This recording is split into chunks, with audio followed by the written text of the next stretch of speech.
ádámọ̀lì àsìmọ́ àkùlà ọlọ́lá ló ṣe ádámọ̀lìyà lórí ìyàlẹ́ṣà láwùjọ àwọn onímọ̀.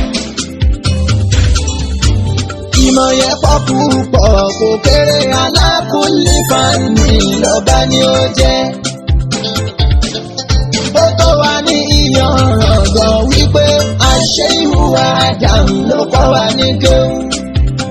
Ẹyẹ yọ wá kàrámù náà bà ní Ádámù. Alágége máa kú iṣẹ́ tẹ̀sán mi máa dọ̀la Lọ́dọ̀ fẹ́ sọ mi mọ̀ ní ilẹ̀ pátákọ́rọ́.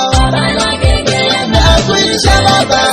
mi máa dọ̀la owó fún kó. Ìṣẹ̀mí ṣe ìkùnà Ádámù wúlò fún ẹ̀dá aráyé. Wọ́n tàn mọ́ lẹ́sẹ̀ẹ́sì pẹ̀lú ìmọ̀ tó bá fún wọn fààyè ayé náà jẹ́. hallelujah ọmọ ẹ̀mí. ní ìsinmi gbogbo ọ̀rọ̀ tí ẹ sọ yìí kò sí mẹ́ o. hallelujah ọmọ ẹ̀mí. òfin o tún bùkún. mi ò bùkún mi ò bùkún. tún ti bùkún. mo ti gbọ́ ìwọ ló mọ èmi ti sọ tẹ̀lé fún ẹ. ní first Jacob ènìyàn kò ní first. 22 yes Jacob 1:22. now everybody tó wà níbí truly you're Muslims because mo rò pé Christian ọkọ tó bá wà níbí tó bá náwó síbí fat. òsín tó lè ṣẹlẹ̀ sí. nígbàgbọ́ ìgbàgbọ́ yóò múlẹ̀ ní sà. àwọn mẹ́rin tó múlẹ̀ lálẹ́.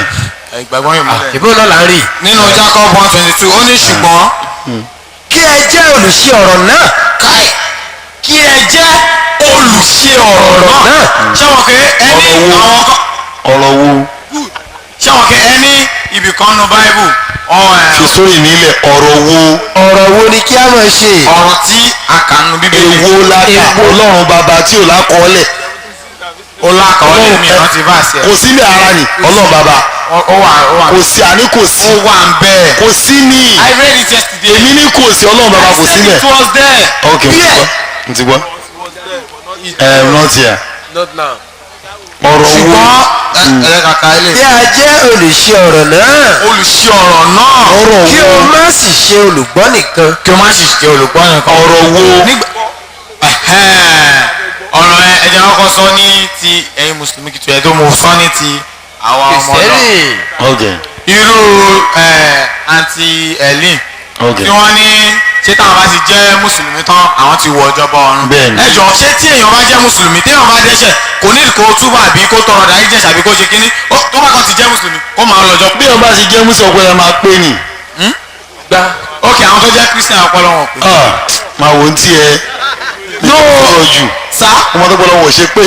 ọpọlọ wọn ti pé. àti èèyàn bá sọ pé ẹ̀jẹ̀ Jésù ló wọ ẹ̀ṣẹ̀ mi kó sọ́pọ̀lọ́ ẹ pé. ó gbọ́dọ̀ pé nìyẹn ìwọ náà gbé sílágà ẹ̀ ṣé Galatians chapter 3. ìwé Gálátíà. tí wọ́n ti jẹ́ mùsùlùmí ọ̀gbọ̀n ẹ̀ ti pé. ìwé Gálátíà. tó bá ń ṣe àtọ̀nà àforíjì àsápò bọ̀ kírísítẹ́nì òun ló gbọ́dọ̀ pé wàá rí gbọ́dọ̀ ṣe pèsè. àní àní bá wọrí ẹ̀ ṣe gbogbo yín kọ́ ń bọ̀ jẹ́ má jà sí gbogbo kírísítẹ́nì lèmi kó pọ̀ torí báíbù lẹ̀ ń lò bá mi ṣí Galatian láfta Corinthian mo lọ sí láfta Corinthian ni Galatian chapter 3 verse 1 and 2 máa gbọ́ o ní ọba jẹ́ Christian ọpọlọ òpè èmi kà á. àní wàá kà wọ́n náà wàá kà ìwọ ni wàá kà ìfún ẹ. chapter 3 verse 1 and 2 gbọ́n tó wí. ọ̀tọ̀ ẹ̀sà ẹ jẹ́ kí n sọ̀kan fún yín kí tí mo sì wò mo sì mọ̀ kọ́lẹ́ fẹ́ sọ́bẹ̀. ìyẹn yàtọ̀ ọ̀tọ̀ ẹ̀sà ṣẹ́ni ọ̀tọ̀ ní àwọn tí Pọ́ọ̀lù ń bá wí mi bíi ẹgbọ́n ó ní ẹ̀yin aláìrònú ara Galatia. no parí ẹ̀ those are some Christians. kí ló gún wọn sí lórí kí lórí wọn ò pé sí. ẹ̀yin aláìrònú ara Galatia ta ni àtàn yín. ta ló àtàn yín jẹ. kí ẹ̀yin kí ó má ṣe gba òtítọ́ gbọ́ ní ojú ta ló ṣe nínú yín. ojú ẹni tí a fi Jésù hàn gbangba láàrin yín ní ẹni tí a kọ̀ mọ́ àgbélébùú. ṣoṣojú yín ṣoṣojú àtọkọ Jésù àgbélébùú ó ṣojú ẹ. èmi dáyé bá ní. ṣòro ìgbé. ẹ̀yin aláìrònú. ará Galatia. ará Galatia. ẹ sọ mò ń sọ̀rọ̀. ẹ má sọ̀rọ̀. ẹ̀yin aláìní rònú. ẹ̀yin aláìní rònú. ará Galatia. ààrẹ ewúpẹ́ kọ́ o ẹ sà ọ̀tọ̀ọ̀tọ̀ lọ́rọ́ o. ibo la wà ọ̀tọ̀ọ̀tọ̀ lọ́rọ́. ewúpẹ́ la wà ọ̀tọ̀ọ̀tọ̀ ẹ sà gàlásì àlàwà. ẹ̀yin. ń bọ̀ bùrọ̀sì bó la wà yìí. ewúpẹ́ la wà. kí ló máa kọ́ bẹ́ẹ̀ ṣé gàlásì àlàwà. gàlásì àlọ́kọ̀ sí ibi. ṣé wọ́n sọ irúpẹ́ sọ fi ewúpẹ́ hàn mí nínú bíbélì. kò lè sí bẹ́ẹ̀. kí ló ti wá kaba ibùgbà yẹn. tí mo fi ń ka báyìí. kò sí ewúpẹ́ mbẹ́ náà. ó lè gbé ewúpẹ́ pẹ̀lú báyìí. kò ṣeun kí ló wá ń kà fún torí kò sí ewúpẹ́ mbẹ́. yes kókó èmi náà sọ pé ewúpẹ́. ọmọ kí yẹn. ọmọ Èkìtì ni mímí. ok ẹ̀yin aláìní rònú ará Èkìtì. mo ṣe mistake ni sa. sọ sọ̀rọ̀. ẹ̀yin aláìní rònú. òyìnbó sórí Nàìjíríà kò sí bíbélì. bẹ́ẹ̀ni. so n tó bá apply tó bá wọn àtàfi jẹ́ Christian agbọ́dọ̀ àbá ìkọ̀tún tó wà nù ẹ̀ ni. but this one is different. ó wá ń sọ kiri kan pé gbogbo ẹ máa nígbàgbọ́ nu Jésù kú fẹ́ ṣe òun kò ní rònú ni. kò sọ bẹ́ẹ̀ o. gbogbo ìgbà tó farabalẹ̀ ká. ọ̀yà ẹ̀ tún kà. ó yá ká. ẹ̀yin aláìní rònú. máa gbọ́ o. ará Galatia. máa gbọ́ o. ta ni ó àtàn yìí jẹ́. ọ̀yin jẹ́. kí ẹ̀yin kí ó má ṣe gba òtítọ́ gbọ́. pé kí ni. ojú ta ló ṣe ojú ta ló ṣe nínú yín. nígbà tí a gbé Jésù Kristi kọ́ sórí àgbélébù. ṣoṣojú wọn náà. ṣe kó ní wọn ò pé. no. ní òru ni. you are misinterpreting it. àwọn ya interpret well. kéèyàn jẹ́ Muslim orí ẹ̀ pé if you are Muslim you have correct head if you are Christian you are incorrect head. Yes sir, you are still criticizing it and you said you will not criticize. mo máa gbọ́ ṣé mo kọ Galatian ṣé mo kọ èmi ò lọ́wọ́ ká yìí. mo kà á. kí wàá ní tèmi èmi ṣàkọ mo kọ ó ní ẹ̀rá ìníròònú ara Galatia ta ni àtàn yìí jẹ́ kí ẹ̀yin kí ó má ṣe gba òtítọ́ gbọ́. O foolish Galatians, who has bewitched you, Thank you. that ye should not obey the truth. What is the truth there? continue. I'm asking you a question. no I don't know continue. You don't know. ó ṣàlàyé náà ó ṣàlàyé. Before whose eyes ojú ta ló ṣe Jesus Christ had been evidently set forth crucified ojú ta ló ṣe inú yín. ẹ̀sà nǹkan tó ṣẹlẹ̀ mẹ́rin o kò ju wípé nǹkan kan ṣẹlẹ̀ ní ibi bíi bóyá kò ṣojú èèyàn wọ́n ní wọ́n pé according to the way you said ẹni ok ìgbàtẹ́ka Luke 1 àní Paul ṣoṣojú Luke ìwọ náà gbà sórí ìjọ ni orí Paul gan ògbé tó kú. àṣì mo sọ fún pé àkáǹtì ni àkáǹtì o spirit kan àkáǹtì ni o ó gba sórí ìjọ ni o ó gba sórí ìjọ ni o kò sílẹ̀ o Holy Spirit kọ́ o Holy Spirit kọ́ Holy Spirit ó gbàjọ ni. physical spirit ni Jésù ṣé wá sáyé ló tàbí kó wa. àwa. kí ló wá sáyé wá sáyé. ẹ jẹ́ ń gbọ́ràn à Jésù wá sáyé. ok ó wá sí Israẹli kò wá sáyé. má dà ọ́ lóúnjà ẹ̀ wọ́n ṣàánú mi máa wò ó ti ẹja ẹ̀ máa wò mí. Jésù wá sáyé láàrin ọmọ Ísírẹ́lì nìkan ṣóyé now kí ló wá ṣe láàrin ọmọ Ísírẹ́lì ó yá ṣe Mark chapter 1 Mark orí kìíní verse 38 gbọ́n tí Jésù wá ṣe wà wá fi hàn mí nǹkan mí yìí sìn Mark orí kìíní ẹsẹ̀ 38 kí ni Jésù wá ṣe láyé. ó sì wí fún wọn pé ẹ jẹ́ kí a lọ sí ìlú mìíràn kí èmi kí ó lè wàásù níbẹ̀ pẹ̀lú nítorí èyí èmi ṣàṣe wá. nítorí kò lè ṣe kí ni. kó lè wàásù. ẹjọ ìwàásù ni Jésù máa wàásù. bá mi lọ sí Matthew chapter 4 verse 17. láti ìgbà náà lọ ni Jésù bẹ̀rẹ̀ sí wàásù. wàásù wípé ẹ ronúpìwàdà. ó dẹ̀ jẹ́ mi o ẹ ronúpìwàdà. ìjọba Ọlọ́run kù sí dẹ̀dẹ̀. wàásù nìyẹn nígbà tó máa ń fọ́ Christian lórí tó máa báyé wọn jẹ́. báyé wọn jẹ́ o. bá mi ṣe Luke 30 wọlé kó ka yẹn verse 5 ìwọ ló máa ka yẹn Luke 35. ìyẹn ò jẹ́ ń ṣe problem náà. kò ní problem náà wàá kàn wọ náà ni. ẹ̀sìn George ní ìjọ very George àní máa kà má wọrí máa kà bí ìmọ̀jọ́ gbogbo máa rí Luke 13:5 ẹ̀yin tẹ́lẹ̀ sí ẹ̀jẹ̀ Jésù ẹ̀wọ̀n tó máa ṣẹlẹ̀ sí yín o. Luke 13:5. fún èmo ìdájọ́ bí Jésù ẹ̀rí ní ìsìn kí ni Jésù wí. mo wí fún yín. mo wí fún yín. bẹ́ẹ̀ kọ́ bí kò ṣe pé tí ìbá ṣe pé ẹ̀yin ronú pọ̀. ẹ̀yin láti sí ìtàn abalẹ̀ parí ẹ̀ náà ò tí ì parí ẹ̀ à parí ẹ̀. gbogbo yín ni yóò ṣègbé. ẹ máa ṣòfò bẹ́ẹ̀ gẹ́gẹ́. ìyẹn tí yóò bá ronú pọ̀ àdá. jókòó. jókòó. náà ìyẹn tí yóò bá ronú ẹ̀sà kí náà mo ń bọ̀ àní mo ń bọ̀ àlàyé kọ̀ mo ń bọ̀ bá mi ṣí Hebrew chapter 9 verse 22 wàá rí nísìn ìrònúpàdà Jésù preach àbí gbọ̀ntẹ́lẹ̀ ìrònúpàdà báwo jẹ́ òtí ọmọ tó sọ Bíbélì Hebrew 9:22 Emberu 9:22 ìrònúpàdà kí láì ó sì fẹ́rẹ̀ jẹ́ ohun gbogbo lé àti fi ẹ̀jẹ̀ wẹ̀nù gẹ́gẹ́ bí òfin pẹ̀lú ti wí àti láìsí ìtàjẹ̀sílẹ̀ kò sí ìdáríjì ẹ̀ṣẹ̀. Come again. ó sì fẹ́rẹ̀ jẹ́ ohun gbogbo ni a ti fi ẹ̀jẹ̀ wẹ̀nù.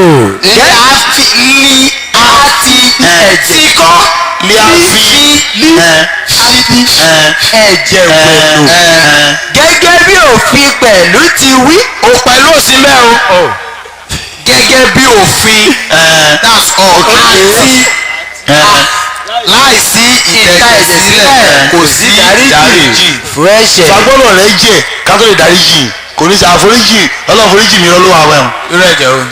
ẹ̀jẹ̀ Jésù ni. this thing is against themselves.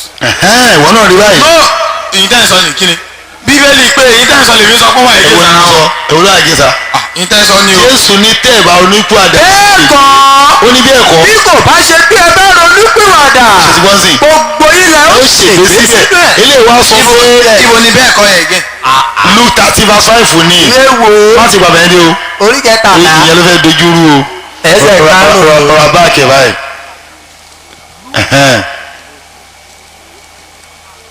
Hebrew chapter 9 verse 22 kò hàn jẹ báyìí wà wá lọ sí Luke 13:5 yẹn wà wá kà. má jẹ together. I asked you kí ni iṣẹ́ tí Jésù wá ṣe láyé ẹni ó ó wá wá wá. wàásù. the next verse tí ẹ tún sọ Luke 13:5 verse 5 wàásù tó wá ṣe nìyẹn. pé kí wọ́n ronúpìwàdà ẹ má dúró dé ẹ̀jẹ̀ Jésù. ṣé ẹ believe nínú yẹn náà ìyẹn rí. dáadáa reality nìyẹn ara ọ̀tọ̀ọ̀tọ̀ àwọn Bíbélì nìyẹn ìyẹn rí. dodo nìyẹn. irọ́ kankan nù. máa wò ó ti ẹ à ń bọ̀ ń bẹ̀. ẹ̀sìn ló yàtọ̀ sà. mo ti gbọ́. Luke 13 verse 5 kí ló wí. mo wí fún yín bẹ́ẹ̀ kọ́ bí kò ṣe ẹ̀yin ronú.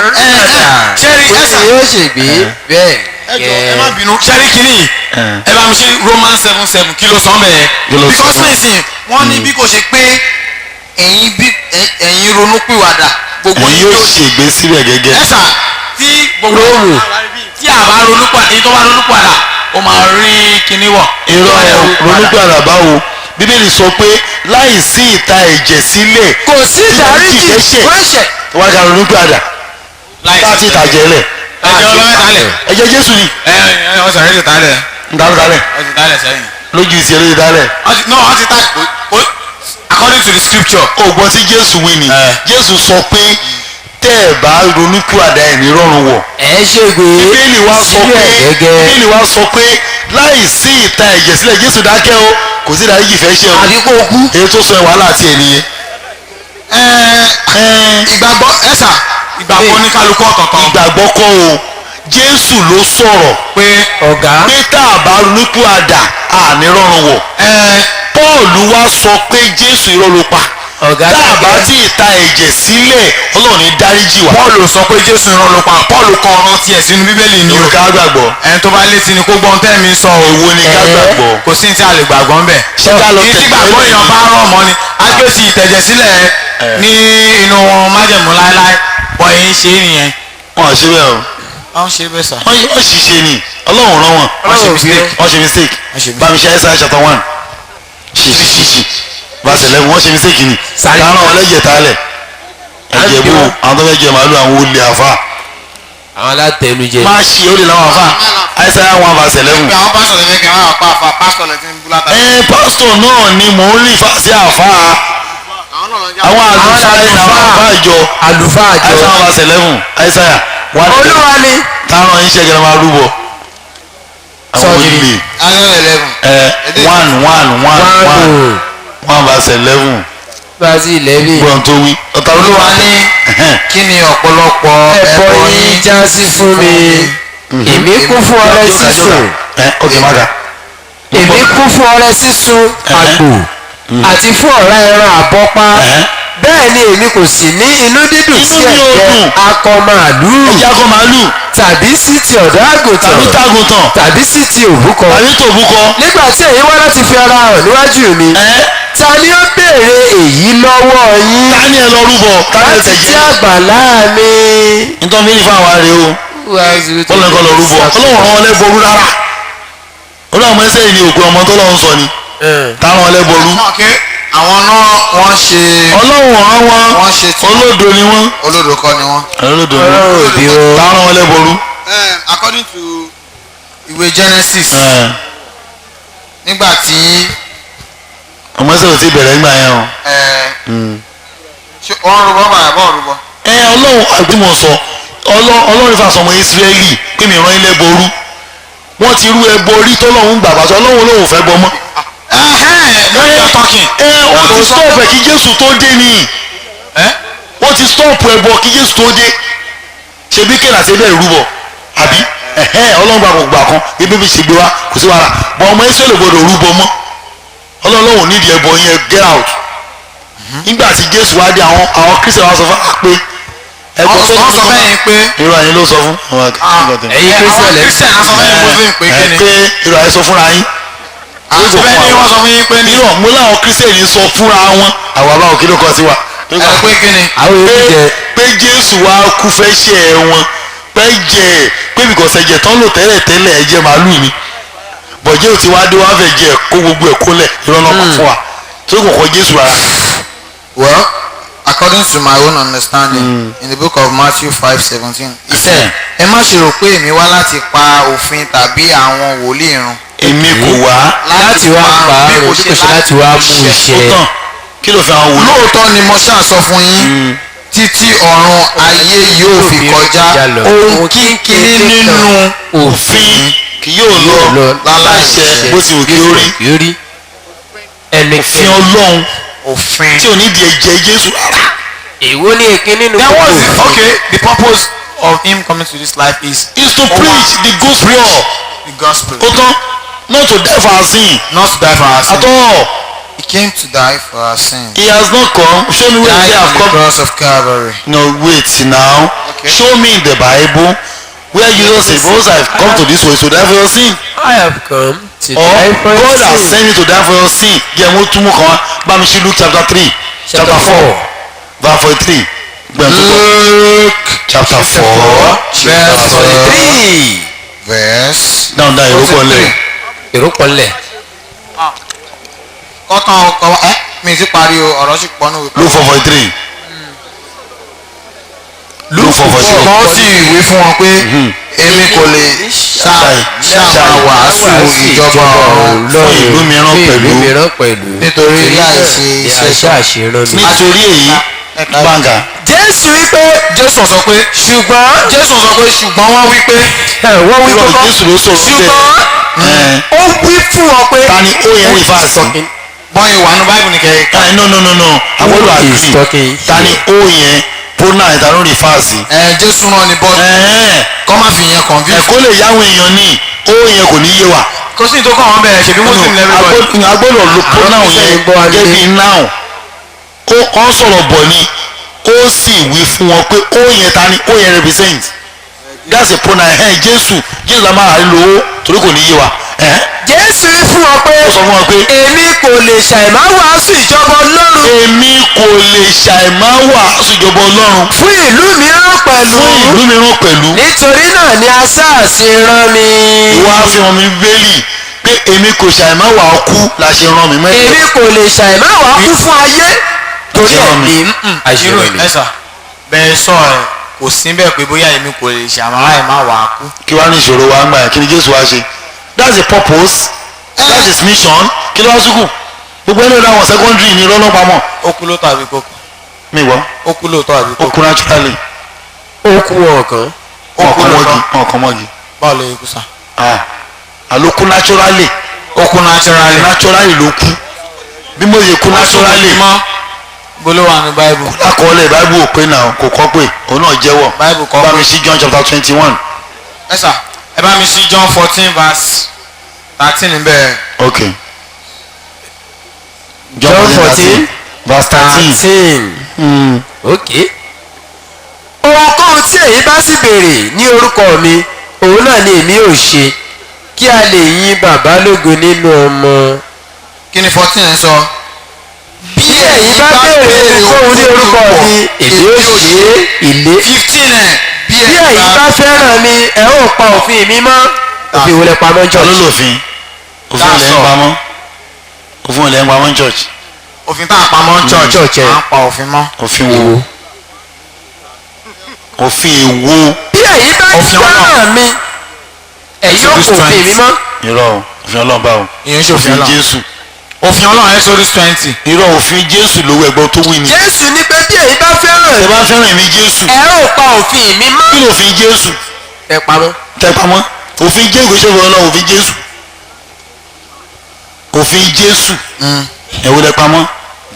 èmi ò sì béèrè lọ́wọ́ bàbá òun ò sì rán olùtọ́. bí èyí bá fẹ́ràn mi kí ó lè máa bá yín gbé títí láì. wọ́n fẹ́ gẹ̀ẹ́tì òfin yẹn òfin Jésù. èyí yóò pa òfin mi mọ́. and he's still talking about the law in the book of. irọ́ òfin mi. bí èyí bá fẹ́ràn mi ẹ pa òfin mi mọ́. èyí yóò pa òfin mi mọ́. òfin Jésù lábẹ́ pamọ́. bóyá ká sọ̀dá mẹ́wàá.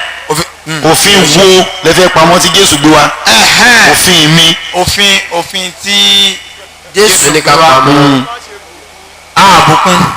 ẹ fọ ẹjọ́. nínú Exodus yẹn tí mo sọ. irọ́ òfin náà nìyẹn àní ti Jésù. òfin mi ẹ jẹ́ kí n land. ok land. nínú bákòtẹ́ Exodus òfin mẹ́wàá. òfin Ọlọ́run nìyẹn. Ọlọ́run mẹ́wàá gbàtí Jésù wá. àwọn òfin mẹ́wàá ó wá sọ di méjì.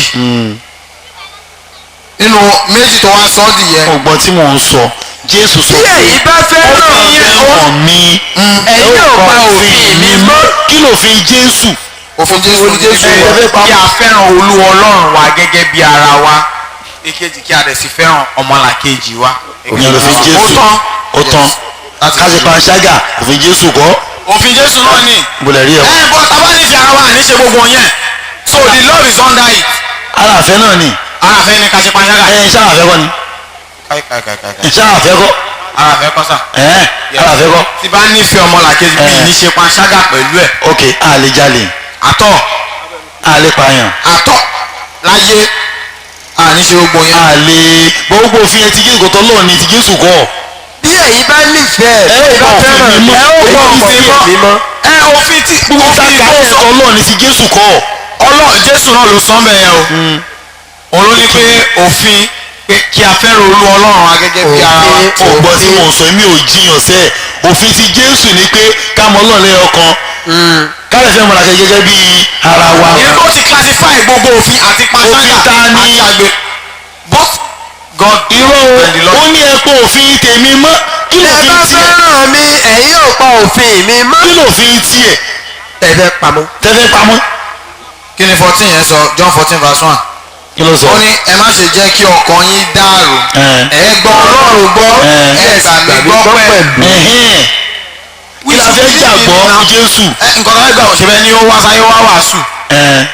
ìwàásù tó wá wàásù yẹn ìrònúpìwàdà yẹn ká gbà á gbọ́ káwọn kan yẹ kí ni ká ronúpìwàdà. ká lè fẹ́ jẹ́ Jésù lẹ̀ torí kò wúlò. ká má nígbàgbọ́ nú ẹ̀ mọ́. èèwọ̀ ni ó lè má wúlò fẹ́ yìnbọn ó wúlò fẹ́ mi. lọ́nà wo ló ṣe wúlò fún ọ ẹ̀rí ẹ̀dá tí Jésù ní ẹbí ó dẹ̀ jẹ̀ ní. ìdúró pé ká dúró lórí ẹ̀jẹ̀ o. òwò Jésù wí ni. bí ẹ bá fẹ́ràn mi. bá mi sí John 8 verse 31. Jésù ìfọ̀ Júù tí ó gbà á gbọ́ wípé nígbà tí ẹ̀yin bá dúró nínú ọ̀rọ̀ mi. tẹ́mi tí n bá sọ ẹ bá ń tẹ̀lé. nígbà náà ni ẹ̀yin jọ ọmọ ẹ̀yìn mi ní tòótọ́. mo lè rí wà tí yóò sọ bẹ́ẹ̀ pé kẹgbẹ́ dé ẹ̀jẹ̀ mi. ẹ̀dúró dẹ̀jẹ̀. tí yóò sọ pé ẹ̀jẹ̀ mi. gbogbo nǹkan tó sọ yẹn gbogbo ẹ̀ ní àwa Christian là ń tẹ̀lé. bí èwo. àwọn tí inú wọn bí èwo. bá Christian jẹ. bí èwo. ẹ̀jẹ̀ Jésù èwo ni kẹtẹ̀lé èwo ni. ẹ lè sọ yẹn fún mi. Jésù sọ bẹ́ẹ̀ kò sọ bẹ́ẹ̀ lóòótọ́. kí ló ń tẹ̀lé fún. that I believe. yóò wí kú. tí ẹ bá fẹ́ràn bá ń dúró lọ́rọ̀ mi. nígbà ilẹ̀ ìjọba lẹ́yìn mi ní tòótọ́. tí ẹ bá fẹ́ràn mi. ẹ ó pa òfin mi mọ́. ṣé ìjọba náà òfin Jésù ṣá. àwọn tí kò fẹ́ràn mi. ọ̀tá Jésù ni wọ́n. ni wọn kò ṣe. gbogbo Christian tó wà láyé. ọ̀tá Jésù. tó Jésù fẹ́ jẹ́lẹ̀ fún yín ẹ̀rẹ̀ ń tẹ̀lé ẹ wá lè gbàgbọ́ yín gbàgbọ́ tá. ẹ jọ bá fi ràn yín. báwo ni àwọn Christian ṣe jẹ́ ọ̀tá. ìgbàgbọ́ náà jẹ́ Jésù ọ̀tá Jésù ni. torí ẹ wà pẹ̀lú Jésù ẹ fọ́nká. báwo sí Luke 11:23. Jésù wípé Luke 11:23. ẹni tí kò bá wà pẹ̀lú mi. ẹni tí kò bá wà pẹ̀lú mi ni pé tó bá tẹ̀ lọ́rọ̀ ẹnu mi. ó lòdì sí mi. òun lọ̀tá mi. èmi ò lórí sọ̀rọ̀ ẹ̀jẹ̀ Jésù ọ̀tá Jésù kọ́ nìyẹn. ọ̀tá Jésù. yes ìlòdì sí Jésù nìyẹn. ìgbà rẹ̀ náà ló wà ẹ̀jẹ̀. àlọ́ta Jésù ẹgbẹ́ òun ẹ̀jẹ̀ Jésù ọ̀tá Jésù ní Jésù sọ. ó wà nù báyìí wọ̀ pé ọ̀tá Jésù. ó wà kí ni Jésù wá ṣe láyé. ẹni ẹ̀jẹ̀ ọ̀tá ṣó wà nù báyìí ó wọ̀. wà ń bẹ̀ bá mi tún lùkù yẹn ká. ẹni tí kò bá bá mi kó jọ. tó bá mi kó jọ pọ̀ ẹ ṣé ẹ̀jẹ̀ kò dárúkọ ẹ̀jẹ̀ mẹ́rin àjọ ẹ̀ náà kọ́ di blood. gbogbo tí mo sọ gbogbo tí Jésù bá sọ tí o bá tẹ̀lé ọ̀rẹ́ Jésù ni. ọ̀rẹ́ Jésù lèmi. ní tí Jésù ò bá sọ tó bá tẹ̀lé ọ̀tá Jésù ni. ẹni tí kò pa ọ̀rọ̀ mi mọ́. ó gbọ́ ni ọ̀tá mi ni ọ̀tá mi ni. ọ̀tá Jésù nìyẹn. ok accept mo tẹ̀lé ọ̀rọ̀ Jésù ọ̀rẹ́ Jésù ni mí. so irú ìwọ wọn. nígbà wọn ẹ̀jẹ̀ Jésù mọ́ nìyẹn o. wàá fọ rẹ. wàá fẹ́ ẹ̀jẹ̀ Jésù lẹ̀ pọ́nbélé kò wúlò fún ẹ rárá. ẹ̀jẹ̀ tó jẹjẹ lọ. well ìdúró wa ẹ tó kọrin onílàáká yìí onílàáká Galatians chapter 3 verse 1 ni ìrọ̀lú àmẹ́ jẹ́jọ́ ní káàbàárì kò lè prove ẹ̀ tó bá rí mi ìrọ̀lú pa. èmi máa prove ẹ. ó yà prove ẹ̀. o ti prove ẹ gan. torí Jésù òkú fẹ́ ṣe yìí. ó fún ẹ̀ṣẹ̀ ara ẹ̀ yẹn. bọ́lá rí ẹ wà. ooo kẹ́kẹ́kẹ́kẹ́kẹ́. ọmọ tó bá ṣe lọ ṣe research ìpàdé mi ní fọ. èmi èmi nà ó. ṣùgbọ́n ẹ fi ti ẹ̀jẹ̀ lẹ̀ ẹ kàpà sórí Muslim ẹ fi ti ẹ̀jẹ̀ lẹ̀ ọmọ Jésù ni mí ọmọ Ọlọ́run ni mí mò ń tẹ̀lé Jésù gbogbo ọ̀rọ̀ tó sọ. o tẹ̀lé Jésù rárá torí pé Jésù ló wá wàásù kò ló wá kú fẹ́ ṣe yín ìgbàgbọ́ rẹ̀ ni pé Jésù kú fẹ́ ṣe ó sọmọlẹ́ Jésù rárá kèfèrí ni ẹ́ tó bá lè kú àwọn náà. ok kí n change pé Jésù wá kú fẹ́ ṣe. ẹ yọ ẹ̀jẹ̀ kó ló ayé ẹ bá ń bá mú ẹ̀jẹ̀ wúlò ó wà lọ ayé ẹ ẹ̀jẹ̀ tèmi wà lára ẹ̀jẹ̀ Jésù wà lọ ayé ẹ náà. ẹ̀jẹ̀ Jésù wà lára ẹ wà á lọ ẹ̀jẹ̀ Jésù dànù. ẹ̀jẹ̀ Jésù kó kúrò jáde. kó kú ò ẹ̀sùn àwọn náà. ẹ kà sọ̀rọ̀ ẹ fi ok mo ti gbọ́ ọlọ́mọdé ò wọ́n ó máa wọ náà ìfilẹ̀ gbọ́ ẹ̀jẹ̀ Jésù ok pa gbọ́ bẹ́ẹ̀ wọn yóò kó gbé Bíbélì sọ pé ẹ sọ mú bọ̀ ǹjẹ́ wọ́n mọ̀ pé gbogbo Christian máa wọ náà mo kò béèrè ní o. béèrè ni o. gbogbo Christian including the past Christian àwọn òjíṣẹ́ Ọlọ́run. àti ètò ń bọ̀ náà. no àwọn òjíṣẹ́ Ọlọ́run àwọn táwọn ọ̀ṣọ́fà. bí àwọn ọ̀ṣọ́fà bí àwọn bí àwọn ṣọ́fà bí àwọn Babalọ́lá bí àwọn omísòrímọ́ládé inú ìgbò ìkọ̀yà bàbá tó ṣe kú ìyá afọ́jú yìí. àwọn ẹ̀yà tọ̀ iná ló máa wọ̀ gbogbo wọn ìwọ náà ìwà mọ̀ pé iná ló máa wọ̀ ṣé irú dáàdi ẹ̀ ń sì iná ló wọ̀ ṣé wọn kúrò lẹ́rẹ̀ wọ náà kò tí mọ̀. ṣé ìjọ tó ń sin dáàdi wà ń bẹ̀ gbàtí pásọ̀ bu ẹ̀gbẹ́ kí náà sọ tó máa dà sínú ẹ̀. eru fún eru sọ̀rọ̀ sókè eru fún eru erùpẹ̀ fún erùpẹ̀ bó la ti ń rí eru eru bó la ti máa ń rí eru wọ́n ní eru fún bó la ti ń rí eru. inú edu ni. kí náà sọ fún dáàdi ẹ̀ yẹn. máa ṣí ní. as in they were refining the sand too eru fún eru iyẹ̀pẹ̀ fún iyẹ̀pẹ̀ ọmọ sọ fún inú dáàdi fún ẹ̀. inú oúnjẹ fún oúnjẹ ọlọ́kọ̀ ló máa ó ṣe jẹ́ ó ṣe gẹ́ẹ̀sì ẹ̀ ṣé wọ́n pé kí ni iyẹ̀pẹ̀ kí ló máa di iyẹ̀pẹ̀ ibi bọ́dì ni bọ́ọ̀lì ló máa di iyẹ̀pẹ̀. kí ló kan eru pẹ̀lú iyẹ̀pẹ̀ ṣé ìyẹn wá ní pé kọ́ wọ́n náà ni ṣèlú wáyé sọ nìyẹn ṣé ló máa di iyẹ̀pẹ̀ ni ọmọ tó sọ fún dáàdi ẹ̀ ni pé ẹ̀mí dáàdi ẹ̀ ó máa lọ sínú iná ìléru. inú ẹ̀ ó ṣe gẹ́ẹ̀sì ẹ̀ ok irú náà tí ìbẹ̀ dáàdi ẹ̀ wà ibẹ̀ náà mi wà. máa tọ́ra ẹ̀ jẹ́ wọ́n ti fi eru fún eru ìwọ́n náà that bù is how they use well báwo sí pé bóyá christian ò ṣe kínní téèyàn bá ṣàtìtẹ̀lé ìrònúpìwàdà téèyàn bá ti tẹ̀lé. ìlọ́lọ́gbà o bá mi ṣe Matthew 15:24. wàhálà dé o. ṣé bẹ́ẹ̀ ni jésù wá wàásù. ó ò túbọ̀ lọ tẹ̀lé. kò tún kẹ̀ ẹ́. kò tún kún ẹ kódà korúgbà ẹgbẹ́ ẹ lọ rọrùn wọ̀. kò tún kẹ̀ ẹ́ kò tún tẹ̀lé Jésù korúgbà àdáwọ̀ tún rọrùn wọ̀. kò má tún gbẹ̀jẹ̀ gbọ́ o tí ẹ fẹ́ jẹ́ lẹ̀. o ò tún gbẹ̀jẹ̀ gbọ́. kó tiẹ̀ gba Jésù gbọ́ pẹ́rẹ́ pé o tẹ̀lé Jésù iná ló máa wọ̀. iná. bí a ṣe Matthew 24 ká tẹ̀lé Jésù iná ni. iná. o gbọ́dọ̀ tẹ̀lé Jésù èèwọ̀ ni. bá mi ṣí Matthew 15:24 kí ni Jésù wí. Jésù wí pé. bọ́ọ̀lì Jésù wí. a kò rán mi. àkòrán mi. a kò rán mi. bí kò ṣe sí àwọn àgùntàn ilé Ísírẹ́lì tí ó nù. ṣé lójú Jésù gbogbo Christian wà láyé máa gbọ́ lójú Jésù gbogbo Christian ayé ajá ni wọ́n bóyá ló mọ̀ ajá ni wọ́n náà. àná kíta. òyìnbó Matthew 24 kílẹ̀ pé. 15:24 15:24 gbogbo Christian ayé ajá ni wọ́n bóyá ló mọ̀ they are dogs boom boom boom 15:24. bẹ́ẹ̀ni yes. 15 ẹ̀ ó ti ṣì 24. ṣùgbọ́n dáhùn wípé akọ̀ràn mi bí kò ṣe sí àwọn àgùntàn ilé Ísírẹ́lì tó sọnù. ẹ jọ àwọn wo làgùntàn Ísírẹ́lì ọ̀sà. àwọn ọ̀hún abẹ́rẹ́ àárọ̀ yìí ṣe wàá mọ bí àwọn ọmọ Ísírẹ́lì méjìlá ni wọ́n láti Rúbẹ́nì lórí Benjamin méjìlá ni wọ́n wọn dé 13 méjìlá ni wọ́n ìran méjìlá ní Ísírẹ́lì dàárọ̀ yìí tó bá sọmọ Ísírẹ́lì owó ìsàlẹ̀ ní Jésù ni tó Jésù kàn ẹ́. níbo làwọn ti wá ṣẹ̀dá wa. ìran kìíní là wà ìran Noah Áfíríkà. ìran Áfíríkà báwọn ilé ìṣù Áfíríkà ìbùkún tó pẹ́sì wá gbé ìṣù ló máa ń gbọ́ wa. Áfíríkà kò ní rí àwọn náà wo gbèsè làkàì jẹ́ ìṣe làkàì díẹ̀ ìwọ rí Jésù dúdú rí tọ́yà ní tọ́kùn ní black.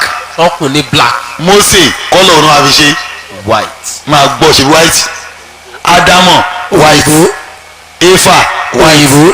Ábúráhámù white Jeremiah white kódà Pọ́ọ̀lù white Júdásì gan white tí wọ́n fẹ́ ṣe èṣù kí ló máa ń gùn dúdú. sáwá lè ṣù Áfíríkà lè ṣù black làwà kí wọ́n mọ̀ ń bọ̀ ogun ayé ṣòbe rí èṣòbe èṣòbe. ìyàwó ti mọ́tò kí wọ́n sọ wọ́n ní èṣòbe ayélujára òun máa fọ́ ẹ ti mọ́tò náà pé èṣòbe àti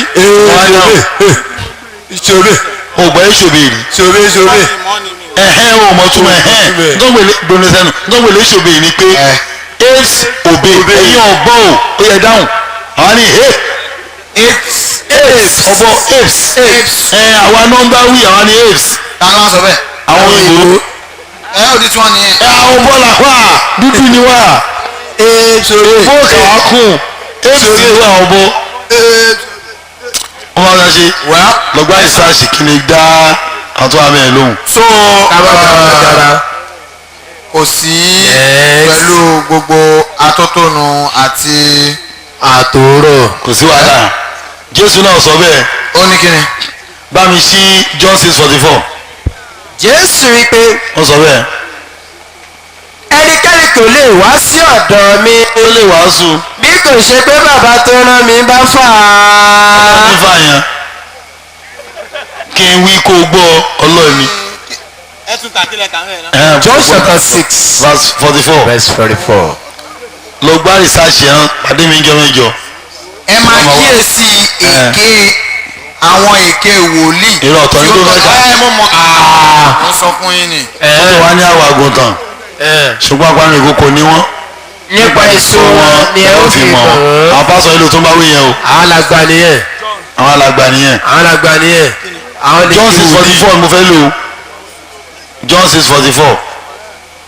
ẹ gbọ́ Matthew 6:7 ó ní ṣùgbọ́n nígbà tí ẹ̀yin bá ń gbàdúrà ẹ má ṣe àtúnwí asán bí àwọn kèfèrí. ìdánidúró bẹ́ẹ̀. kí lẹ lọ ṣe church.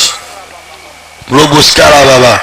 mama so. we are different from others ẹ sà advent báwo lẹ ṣe ṣàdúrà different bẹ́ẹ̀. from others. báyìí ṣe máa ń ṣàdúrà tí ẹ̀ ń kéde fọ̀ àtọ̀. kí ló dé It is not written in the Bible. ó wà mẹ́ wà mẹ́ káfíìdì fọ́ wà mẹ́. àwọn kì í lo ẹsẹ̀. ẹ̀yin tẹ̀lé báíbù nìyẹn. a kì í jó.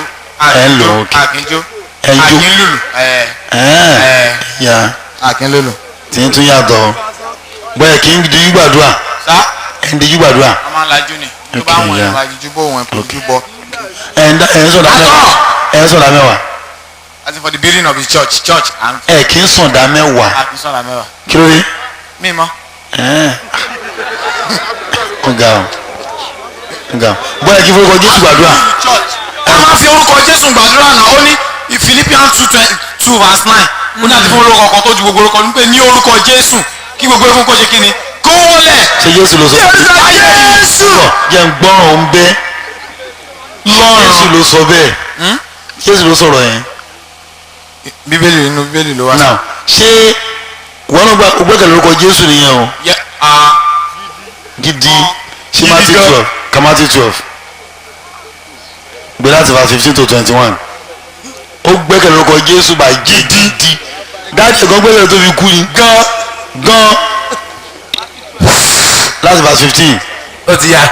nígbà tí Jésù mọ̀ sí mọ̀. nígbà tí Jésù sì mọ̀ ó yí ara rẹ̀ kúrò níbẹ̀. ṣe pé a nílò pronoun náà lò nígbà tí Jésù sì mọ̀ ó yẹ ká sọ pé Jésù yẹra rẹ̀ kú mi fẹ́ máa gbọ́ ó yẹn pronoun nìyẹn in tó ṣẹlẹ̀ wọ́n la fi máa gbọ́ a fẹ́ máa lo noun nígbà tí Jésù sì mọ̀ ó yí ara rẹ̀ kúrò níbẹ̀. má lọ ó ok nígbà tí Jésù sì mọ̀ Jésù yí ara rẹ̀ kúrò níbẹ̀. a fẹ́ lo pronoun rárá pronoun máa dà kó àwọn kà lọ. ọ̀pọ̀ ìjọ ènìyàn tọ̀ Jésù lẹ́yìn Jésù sì mú gbogbo wọn. farabalẹ̀ kó máa gẹ̀ẹ́tì báyìí lọ yẹn. Matthew 12 verse 15. a fẹ́ lo pronoun rárá o noun la fẹ́ lò. nígbà tí Jésù sì mọ̀ nígbà tí Jésù mọ̀ Jésù yí ara rẹ̀ kúrò níbẹ̀. ó yẹ ká lo ó ṣọ̀gbọ́n ó Jésù ló ní fàṣà ibẹ̀ kọ́. ó yà rẹ̀ kúrò níbẹ̀. mi fẹ́ ká lo ó sẹ̀ Jésù yẹra rẹ̀ kú òun ni pronoun yẹn bóun ni ó yẹn rí fàṣì. ẹ filẹ̀ ẹ má fi Jésù sí ẹ fi ó. inú kò ní kí kò ní yé wa. kó má kí. kó má yé wa. tí mo sọ àyọkú o ta ni ó yẹn rí fàṣì. ta ló náà gbọ́. èmi fẹ́ ká lo pronoun fẹ́ ká lo noun. kó lè bá a yá tó gbọ́. kọ́ máa kọ́ ẹ̀ kò ní bá làákà yìí mu tó bá lo noun bọ̀ ló lọ sí wa nídìí làákà yìí bẹ̀ afẹ́mẹ́ tó ń sọ̀rọ̀ pa ẹ̀ bẹ́ẹ̀ ni láti lo pronoun kó lè yé wa a ní lo ó ń lọ ó ṣe ń yìn Jésù ń lọ Jésù ṣe báyìí Jésù ṣe báyìí la fẹ́ lò ká máa dárúkọ ẹ̀ ká máa lo pronoun tó ń lò fún. nígbà tí Jésù sì mọ̀ Jésù yí ara rẹ̀ kúrò níbẹ̀ ọ̀pọ̀ ìjọ ènìyàn tọ̀ Jésù lẹ́yìn Jésù sì mú gbogbo wọn lára dá Jésù sì kìlọ̀ fún wọn pé kí wọn kí ó má ṣe fi òun Jésù hàn kí èyí tí a ti ẹnu wòlíì Àìsáyà wí kí ó lè bá a ṣe pé nípa Jésù wò ìránṣẹ́ mi Jésù wò ìwọ Jésù ẹni tí ta ló ránṣẹ́ ní ìfàsì wò ìránṣẹ́ mi Jésù Jésù ẹni tí mo yàn Jésù àyànfẹ́ mi Jésù ẹni tí inú mi dùn sí gidigidi Jésù tí èmi ò fi ẹ̀mí mi fún Jésù sì fi ìdájọ́ hàn fún gbogbo àwọn kèfèrí Jésù kì yóò jà Jésù kì yóò kígbe bẹ́ẹ̀ ni ẹnikẹ́ni kì yóò gbọ́ ohùn Jésù ní ìgboro iye fífọ́ ni òun Jésù kì yóò ṣẹ́ òun fìtílà tí ó ń rú èéfín ni òun Jésù kì yóò sì pa títí Jésù yóò fi mú ìdájọ́ dé ìṣẹ́gun ní orúkọ Jésù ní àwọn kèfèrí yóò máa gbẹ́kẹ̀lé. kílẹ̀ gbẹ́kẹ̀lé ṣé kèfèrí ni ẹ́. orúkọ Jésù ní àwọn kèfèrí yóò máa gbẹ́kẹ̀lé kèfèrí ni ẹ́. kèfèrí ni ẹ́ kí ló gbọ́kànlé. ní orúkọ Jésù kí ló gbọ́kànlé. Jésù ni. kèfèrí ni ẹ́. Jésù ní àwọn kèfèrí yóò máa gbẹ́kẹ̀lé. kí ló wá sọ bẹ́ẹ̀. kèfèrí ni ẹ́. kọ́ntínì lórúkọ Jésù àwọn kèfèrí oye tán ọ̀nà bẹ́ẹ̀ lò nìyẹn kò tán. ti bẹ́ẹ̀ bẹ́ẹ̀ ni pé kó gbọ́kànlé Jésù kèfèrí ni. In Jesus' name I pray. Amen. kèfèrí ni ẹ́. There is nothing now. kèfèrí ni ẹ́. Is something. kèfèrí ni ẹ́. kí ni túmọ̀ kèfèrí ẹ̀ sà. now ó kàbí kan lẹ́ẹ̀kan burúkú lẹ́ẹ̀kan náà tóbi ká kèfèrí tí yóò gba àwọn kan kèfèrí Matthew chapter 6:44 kọ́ ló kà ó ka Matthew kan lẹ́ẹ̀kan Matthew chapter 6 verse 7.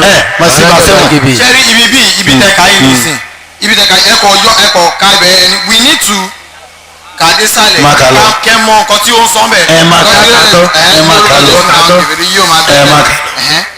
nígbà náà ni a gbé ọkùnrin kan. ṣé bó ti kú mẹ́ sórí yẹn ti lọ. ó ti kú lórí yẹn òkú nígbà náà.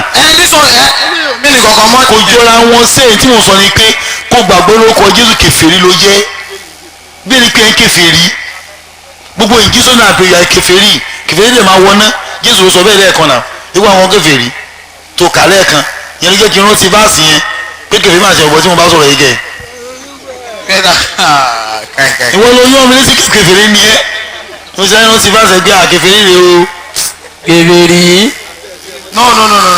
wọ́n tún wá ṣe lọ́gbà yìí sáṣẹ dáadáa ọ̀ kó bá wá pásítọ̀ ẹ wá alàgbà ẹ. kájọ pàdé èmi ni pásítọ̀ ara. ìwọ ọmọ ọgọ dáàdi ẹ ti kú 76 dáàdi ẹ ló wọ lọ 66. ìwọ́kẹ̀. bish. dáàdi ẹ ló 77 bù wọ́n lọ 66. ó ti dáàdi ara. pẹ̀lú gbogbo atótónu ẹ dúró ní ìsìn Jésù kò ṣe kínní. kò ṣe kínní. kò wúlò. ó wúlò fáwa ni. wúlò fún yín. torí pé wọn lọ sí gbogbo àgbà aráyé kò wúlò fún Kristian rárá àwọn ọmọ ẹsẹ̀ ló wúlò fún aláàrán sí kó kán wá àwọn èsì àwọn àtàwọn tẹ̀lé Jésù ni. tí ó bá ikú ẹ̀ ó ń padà rà bí kò padà wà mọ́ ẹ̀rọ náà mo ló fẹ́ padà dé sí. kò lè wá mọ̀ gbogbo nǹkan tá à ń ka inú báyìí làwọn àti ń ka. irọ́ ló wà ń bẹ̀ ní ìbá mi ṣí jẹ̀bi ìbéèrè kan ṣí Matthew 16:28. Matthew 16:28 káwọ bí ó máa padà wá lóòótọ́ àti 28 níbo láti bo síbo 16:28 gbà 16:28 ọ̀rẹ́ 28. ṣé ó ti yá. ọ̀rẹ́ náà kókó jágbe lẹ́yìn náà wò ó kí ló wí. mo ń gbọ́ o. Jésù wípé lóòótọ́ ni mo wí fún yín. lóòótọ́ ẹ máa gbọ́ o lóòótọ́ mo sọ fún yín o. ẹlòmíràn wà nínú àwọn tí ó dúró níhìn-ín. 17 years ago ẹnìkan àtòdúró ní. tí kì yóò rí ikú. tí kò ní tí ì kú. títí wọn yóò fi rí ọmọ ènìyàn tí yóò máa bọ̀ nínú ìjọba rẹ̀. ṣé ẹnìkan wà láyé tí ò ti kú dísìn tó máa rí yóò tó bá ń bọ̀. Jésù lẹ́nìkan wà tó dúró ń bí yìí o tí ò ní tí ìkú tí máa fi dé ṣé ẹnìkan wà tí ò ti kú dísìn. ó lè wà náà. kò lè sí láéláé. no. bó fẹ́ máa gbé. ó lè wà sá. 2000 years old tí ẹ bá tún rújú bá a ṣe Matthew 10:23. Matthew 10 23. 23. ó yá ṣe Matthew 10. ṣùgbọ́n. jẹ́ òṣìná John ló ń ṣí yìí Matthew ni. kò jẹ́. wàá máa wá létà. yé máa sùn. mo wí kèfèrí mo bá sọ̀rọ̀ látẹ̀ kan. kò jẹ́. o gbà wọn lóko Jésù kèfèrí ni ẹ. gbogbo Christian kèfèrí náà ni Christian ni kèfèrí ni ẹ. o qualify. 10:23 kí ló wí. pàṣẹ. máa gbọ́ o. ṣùgbọ́n. ó ní ṣùgbọ́n. nígbà tí wọ́n bá ṣe nínú sí yín ní ìlú yìí. Jésù bá àwọn ẹlẹ́yìn sọ̀rọ̀ ní 2000 years ago pé tó máa sìnkú sí yín ní ìlú yìí. ẹ sá lọ sí òmíràn. ẹ sá lọ sí òmíràn. lóòótọ́ ni mo ṣàwí fún yín. lóòótọ́ mo sọ fún yín o. ẹ̀yin kì yóò lè rékọjá gbogbo ìlú Ísírẹ́lì tán títí ọmọ ènìyàn yóò fi dé. chance dé Nàìjíríà wo gbọ́n tá à ń ka ọ̀tọ̀ ní tó ń ṣe báwọn tó bá ka yarí bọ́ ọ sí. ògbọ́n tó ń wí. ṣùgbọ́n. mati gòkè eléyìí tí mo ṣí yẹn ó yá gbà á. ó yá mo gbọ́. ṣùgbọ́n. owó ṣe gbọ́ gbà yẹn. nígbà tí wọ́n bá ṣe inúnibíni sí yín ní ìlú yìí ẹ sá lọ sí òmíràn. bẹ́ẹ̀ni. lóòótọ́ ni mo ṣàwí fún yín. máa gbọ́. ẹ̀yin kì yóò lè rékọjá gbogbo ìlú Ísírẹ́lì tán títí ọmọ ènìyàn yóò fi dé. ṣọtiwọ́ kí ni ìtumọ̀. wọ́n tó sọ bẹ́ẹ̀ ó ní pé tí gbèsè mi dáadáa. ó ní tí wọ́n bá lé wọn ní ibì kan pé kí wọ́n sá lọ síbòmíì títí òun yóò fi dé pé wọ́n ní rélo. wọn lè tí ì tọ́ ilẹ̀ Ísírẹ́lì tó tún máa fi dé. títí ọmọ ènìyàn yóò wọ́n lè tọ́ Nàìjíríà tán wọ́n lè tọ́ Amẹ́ríkà Jésù rẹ̀ tí ì dé. no. Ọlọ́run ó dùn mí pé àyìn Muslim lẹ́wọ̀n bí ó sì níbì kan tí ìròyìn Jésù ò tí ì dé. ọmọ tá a bá ṣe jápàdé ńjọ́ mẹ́jọ. máa lágbà wá. máa lágbà wá. jápàdé ńjọ́ mẹ́jọ ìyẹn ló máa rọrùn jù sódà ni máa wé sáwọn ara wa. kékeré nìwọ. sọlá máa lè dẹ́ lómi lóhùn ó yá ẹlòmíì. next.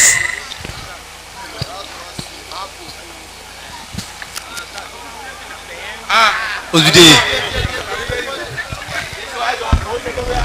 Gbé bùkún mi máa bùkún o. kí lorúkọ yín. ló wá ṣe good evening everybody. church rẹ lọ. redeem. ok redeem ok. kí ni ìbéèrè yín. First of all for a very long time mo ti gbọ́n pa ní stars.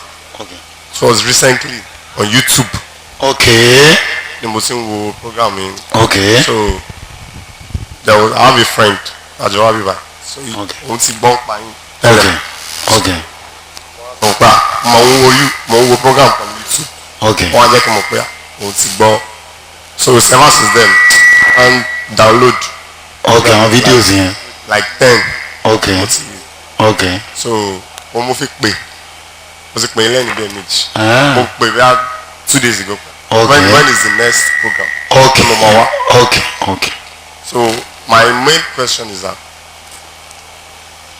ẹni pé Jésù Ọlọ́run rán sí àgbáláyé àgbáláyé. bẹ́ẹ̀ni. mo fẹ́ béèrè pé ṣé Prophet Muhammad bẹ́ẹ̀ni. ṣé Ọlọ́run rán sí everybody. ok ìgbà tẹ́gbẹ́ ṣe ń wo YouTube yín náà torí ó yẹ kẹ́ ti come across sí answer yẹn. bá mi wo Qur'an chapter 34 verse 28 kí Ọlọ́run sọ. àwa kò rán iníṣẹ́. Ọlọ́run ní Muhammadu yẹn o àrùn níṣẹ́ sílábà nìkan o. bí kò ṣe sí gbogbo ènìyàn. tó wà láyé àwọn Muhammadu sí. kí ó jẹ́ olùfúnni ní ìró ìdùnnú àti olùkìlọ̀ ṣùgbọ́n ọ̀pọ̀lọpọ̀ ènìyàn ni kò mọ̀. wọ́n yín tẹ̀lé Jésù. mo ti wo program mi kan tó sọ but kò sínú Bible. ó wà bẹ́ẹ̀ dáadáa kí Jésù tó dé. about Prophet Muhammad. ó wà rẹpẹtẹ ṣé tó máa ń dùn mí ni pé àwọn pásọ máa ń parọ́ fáwọn ọmọ ọjọ́ gan ẹ̀wọ̀n tó máa ń dùn mí nìyẹn o torí ẹ̀ mo kọ lẹ́tà sí pásọ Gio Adébóyè mo kọ sí pásọ Yèdèpò mo kọ sí Kúmúyì mo kọ sí Ọ̀yá Kìlómẹ̀ mo kọ sí Power Line Ministry tó wà ní Ìjẹ̀ṣà wọn reply mi o mo ní ẹjẹ́ àti ẹjọ́ ní one-on-one talk wọn reply letter ṣe wá sí ẹ̀sọ́ lọ́wọ́ ní ìdọ́kọ̀rì the first means that wọ́n mọ̀ pé òótọ́ ni mò ń sọ but wọn ò fẹ́ wà exposed wọ́n dẹ̀ ń ṣeré ni o gbájà wọn pógún ọdún láyé ẹran ògún ni ọwọ́ mi báyìí lájọ máa pàdé gbogbo lọ ni pé Ọlọ́run ròyìn Muhammad sallallahu alayhi wa nínú sallam. báíbù bàjẹ́ wọ́n máa parọ́ fún wa pé gbogbo báíbù ọ̀rọ̀ Jésù lọ sọ Ọlọ́run àbí ọ̀rọ̀ Jésù máa wò mélòó ọ̀rọ̀ Jésù ọ̀rọ̀ Bíbélì mélòó ni different ọ̀rọ̀ ló wà ń bẹ̀ ní tó fọ́nrìn jù rí kí Jésù tó dé wọ́n retí òjíṣẹ́ mẹ́ta ní àwọn ẹsẹ̀ retí mẹ́ta nígbà tí John dé wọ́n wá rán yàn wá bá ẹ̀wọ̀n ṣe àwọn ẹsẹ̀ báíbù yẹn dànù ṣé òun nìyẹn òun náà ni òun ni sẹ́ẹ̀ ṣá gbé bẹ́ẹ̀ nù nínú John chapter 1 ẹ máa gbọ́ o verse 19 to 21 ẹ bọ́ ṣe tó bá ń ṣe ẹ bọ́ ètò Christian wa lọ ṣe báíbù míì wọ́n wá yọ gbólóhùn yẹn kó mẹ́ kèsì tẹ́ ẹ̀ wá rè ẹ̀ ní rí mọ́. èyí sì ni ẹ̀rí Jòhánù nígbà tí àwọn Júù rán àwọn àlùfáà àti àwọn ọmọ Léfì láti Jerusalem wá láti bí léèrè wípé ta ni ìwọ ṣe ó sì jẹ́wọ́ kò sì sẹ́ ó sì jẹ́wọ́ pé èmi kì í ṣe Kristi náà wọ́n sì bí léèrè wípé ta ni ìwọ ṣe Èlíjà ni ìwọ bí ó sì wí pé bẹ́ẹ̀ kọ́ ìwọ ni wòlíì náà bí ó sì dáhùn wípé bẹ́ẹ̀ kọ́.